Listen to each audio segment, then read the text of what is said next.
guys. Gotta love the Jersey girls. My name is Gregory Alexander Joseph, and let me start off by saying that is my real name. It is not a stage name, all right? I didn't purposely go out to try to find the whitest sounding name for a black guy and settled on Gregory Alexander Joseph because Wayne Brady was already taken. Like, no, this is my real name. I am 44 years old. Thank you. I appreciate that. People say I look good for my age, and the reason I look good for my age, guys, is because black doesn't crack, right? We've all heard that, right? We've all heard that. It's true. It's true. Black does not crack, guys. It does, however, attract a lot of bullets, so it's a little bit of a downside, guys. It's a little tough. It's a little tough. I like being 44. The only time I don't like being 44 is when I go on a job interview. Because I'm normally being interviewed by people who are much, much younger than I am, you know? Other day, I was on a job interview. A woman interviewed me, was so young, I literally had to cut her meat for her, okay? Like, it's horrible, man. I mean, you ever try to talk about your resume and your work experience while you're doing Here Comes the Airplane? Like, it's not good, guys. It's not good. I do like being 44 because that means I'm above average. That's right. In life expectancy. Yeah. Statistically speaking, should have been dead sometime around the last episode of Seinfeld, so I'm feeling good about myself, guys. Life expectancy is one of those things you want to be above average in, right? Like I remember in elementary school, the kid who was above average in penmanship, right? That guy's dead now, all right? He's dead. But on the bright side, his suicide note was perfectly legible. So,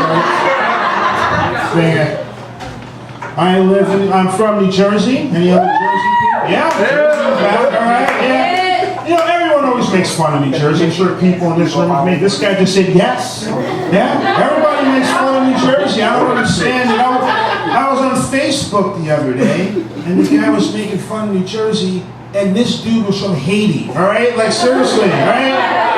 You cannot be. Look, if you come from a country where your number one export is 1/3 of the Fugees, you can't make fun of it. Sorry, you cannot do that. I live in Harlem now. Been in Harlem since March, guys. Since May, actually. Been in Harlem since May, and since I've been there, there's already been 7 shootings around a 2-block radius of my apartment, man. 2 blocks. And the worst thing about that, I only committed 2 of those shootings. All right, so I like coming in second, guys. I know. I was sitting in my apartment the other day and I heard what I thought were fireworks, but were actually gunshots. Walk outside, cops everywhere. 8 gunshots across the street from my apartment. All right, 8.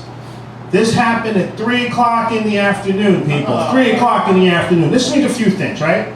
1, broad daylight, no longer deterrent to violence. And 2, nobody's watching Ellen anymore, all right? What's going on there?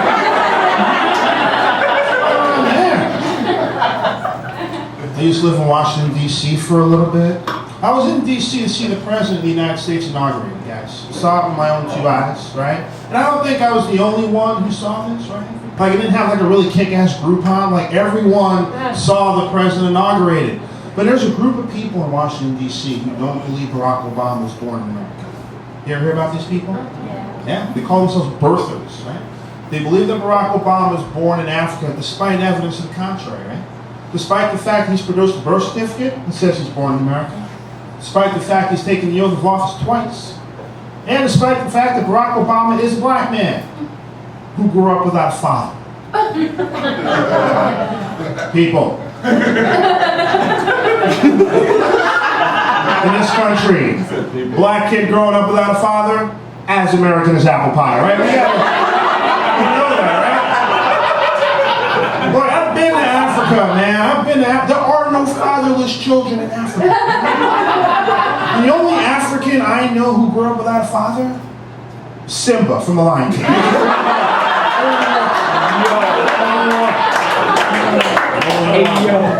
I'm a single man here in New York City. It's tough dating. I was on a date over dinner last week. We were uptown, right? I was having dinner with this woman uptown. She says to me, Gregory, all I eat are local and sustainable foods. We're in Washington Heights. What does this woman's diet consist of, right?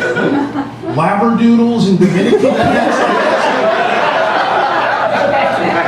All my life, people have come up and said, Gregory, you're not black enough. Gregory, you sound like a white guy. Gregory, you're not a strong black man. Let me tell you, I've heard this from all sorts of people, man. Friends, family, strangers. When I was younger, my grandparents would come to visit. They'd bring my brother a basketball and me a subscription to Newsweek, all right? I once told Santa Claus for Christmas that I wanted diabetes, all right? I had this one guy come up to me after the show and says, I wasn't black enough because I don't listen to hip-hop. Not true, man. I love hip-hop. I love Jay-Z, guys. That song he did with Coldplay, amazing! Amazing song! A few weeks ago, I went to meet with a movie producer, and the producer said they're making a movie about the life of Barack Obama, right? And they wanted me to audition for the role of Joe Biden. Like, that's just all